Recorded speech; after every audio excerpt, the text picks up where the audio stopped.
Detective Comics number 23.2, aka Harley, Quinn, written by Matt Kint, art by Neil Gouge. So we open up with Harley just chilling outside of the group as the crime syndicate gives their whole spiel. And he's like, yeah, I'm out of Suicide Squad, and they're giving their whole thing, but they say they're going to cause chaos. But here's the thing. Anybody who really enjoys chaos only enjoys their own brand of chaos, if that makes sense. So she then decides, you know what, drive all night. I'm going to make my way into Gotham instead, cause some chaos here. No squad. I'm in charge of my own life. And we get some flashbacks. Basically, here's her origin story. She grew up in a very broken home. Looks like one older brother, two younger brothers. And she was just studying her ass off. She's reading books constantly as her family's shouting all around her.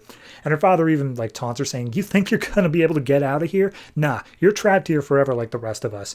But she does manage to study enough that she gets out. She becomes a psychologist and she makes her way out. So we see she deals with some people that clearly have some mental issues. Someone complains about their fingers and how she has nightmares about fingers. Another one says how afraid she is of the word cat. So she's like, yeah, no, this is all fine and good, but they are just your average run-of-the-mill anxiety stuff. I want the real crazies. I want something more extreme. So she makes her way to Arkham, gets a job there, and she starts dealing with Two-Face, Riddler, stuff like that. And she's like, no, I am so damn smart. I'm going to be the one that gets through to them. Until finally she comes across the Riddler and she's like, oh, or it's the Riddler, the Joker. He's like, oh, I can do something here, but I have to be able to get past the wall, this barrier between us. Talking literally about the glass separating them, but metaphorically, she doesn't know what it's like to be an Arkham inmate. So she dyes her hair some crazy colors. She throws on some makeup and she hides her identity. And she makes her way inside of the Arkham yard. And as she makes her way up to the Joker turns around, grimaces at her, and then plants a huge kiss on her and just be like, oh my. So she's immediately smitten. Her superior's like, Dr. Quinzel, you're straight up fired. Are you kidding me? You can't do that. You can't just pretend to be an inmate. What the hell are you thinking? And so we see that there was an outbreak. All the villains escaped. Joker took Harley to Ace Chemical, dropped her in the vat, and basically turned her into the Harley we know. And she says, oh, yes, I'm finally free to forget my past, free to become something new, to play crazy. And she enjoys that freedom of not having to live up to these expectations, not having to play by the rules of society. So we see her with Joker at this point, but she stumbles out alone after Ace Chemical, and she's still dressed in Arkham inmate gear, and she sees a bunch of cheerleaders walking by, and she bludgeons the crap out of them and steals their socks. Then she sees a runner go by wearing some short shorts, bludgeons her and steals her shorts. And then she goes near a pawn shop, sees a woman wearing a black and red corset, looks in the pawn shop window, sees a giant mallet, and she's like, that seems nice, steals the mallet, beats the crap out of the woman, steals the corset, and now we have the Harley Quinn outfit. So she decides, you know what? Yep, I've got my plan. I'm going to go ahead and start living, treating life like a all-you-can-eat buffet. And so she, 3 days ago, calls up someone, Lord only knows who, and places an order at Ace Novelties for this plan that she's got. She's like, oh, I've paid your bill and given you 10% interest. I need you to really deliver here. Make sure you follow my specifications immediately. So then after 3 days, they fill the invoice, and it turns out it's a bunch of game consoles, and immediately they're just throwing them out to the kids. She's dressed as a cop, mind you, in disguise. She's throwing them out to the kids, saying oh, yep, everyone get one. All of them, everyone make sure to take enough for your family. And once everybody has one, we see she makes her way into the police precinct, wearing Bob's outfit, apparently, and one of the cops is like, hey, wait a minute, you're not Bob. And it's like, no, I'm not. Bob's out in the car. He's naked and surrounded by dynamite. Here's one for you, too. And she lights a stick of dynamite, walks out of the building, tosses it behind her, and then the police precinct and the bomb and the cop car both explode. And she's like, well, that's your average run-of-the-mill chaos. Sounds good to me.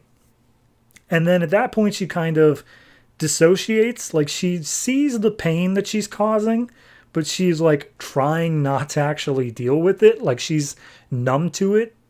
So she just looks at it and she's like, all right. And then we can see this argument going on in her head between Harleen and Harley. So that's its own thing. And then after 3 days pass, she calls up the person who made the game consoles and she says, hey, I need you to push that software update now. And she's like, all right, sure. And he starts downloading the update, pushes it to all the game consoles.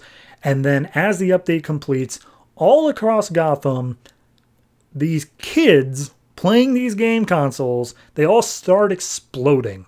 Not like their heads explode, like the consoles themselves are bombs, and they all explode and they kill these children. And Harley just looks on from above saying, not really doing anything for me. So at that point, Deadshot shows up and he's like, hey, Harley, yes, we're out of the Suicide Squad. However, we're both aimless without it. We're like bullets. We need to be directed. What do you say? We find ourselves something to do. And she says, yeah, well, if I'm a bullet, go ahead and shoot me. And it says to be continued in Suicide Squad 24, which is a tie-in of Forever Evil. Okay. Here's the thing. I am from the future. I am from 10 years after this comic was published. I know Harley becomes an anti-hero. I know that she gets a series in like a couple of months that's just like her doing things and not being like a villain. She just committed a huge act of terrorism.